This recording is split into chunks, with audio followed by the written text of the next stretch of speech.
నమస్తే, నేను Vamshi. Welcome to I news. ప్రపంచ దేశాలను వణికిస్తున్న ఇరాన్ న్యూక్లియర్ ఇష్యూ ఇప్పుడు పీక్ స్టేజ్ కు చేరుకుంది. ఐక్యరాజ్య సమితి భద్రతా మండలి సాక్షిగా అమెరికా, ఇరాన్ దేశాల మధ్య ఒక రేంజ్ లో వార్ ఆఫ్ వర్డ్స్ నడిచాయి.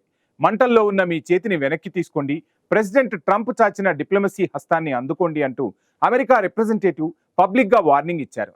దానికి అంతే ధీటుగా బదిలిచ్చిన ఇరాన్, మేము ఎవరికీ లొంగం, ఈ బ్లాక్ మెయిల్స్ మా దగ్గర సాగవు అంటూ సంచలన వ్యాఖ్యలు చేసింది. అసలు ఈ గొడవ ఎందుకు మొదలైంది? ఇరాన్ అణుచర్చలు ఎందుకు డేంజర్ జోన్లోకి వెళ్ళాయి? అసలు ఆ మీటింగ్ లో జరిగిన హై డ్రామా ఏంటి? ఇప్పుడు మనం ప్రత్యేక కథనంలో చూద్దాం.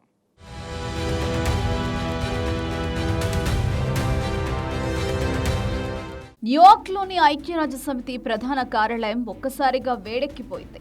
ఇరాన్ అణు కార్యక్రమాలపై జరిగిన చర్చలో అమెరికా, ఇరాన్ ప్రతినిధులు ఒకరిపై ఒకరు నిప్పులు చెరిగారు. అమెరికా ప్రతినిధి మాట్లాడుతూ ఇరాన్ తన అణు మొండితనాన్ని వీడకపోతే తీవ్ర పరిణామాలుంటాయని హెచ్చరించారు. మిస్టర్ ప్రెసిడెంట్, ట్రంప్ అడ్మినిస్ట్రేషన్ మీకు ఒక మంచి అవకాశాన్ని ఇస్తోంది. దాన్ని వాడుకోకుండా మీరు మీ చేతిని నిప్పులో పెడుతున్నారు.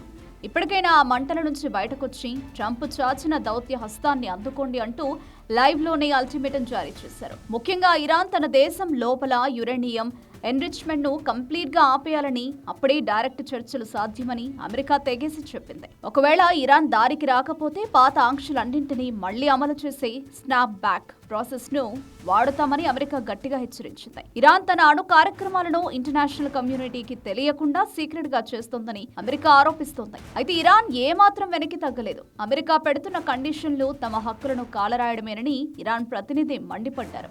జీరో ఎన్రిచ్మెంట్ అనేది ఇంపాసిబుల్ అని, అది తమ దేశ ప్రయోజనాలకు విరుద్ధమని స్పష్టం చేశారు. మేము ఎవరి బెదిరింపులకు లొంగం, ఇంటర్నేషనల్ ఫీల్డ్ లో మమ్మల్ని ఎవరూ బ్లాక్మెయిల్ చేయలేరు అంటూ ఇరాన్ తన పంతాన్ని చాటుకుంది.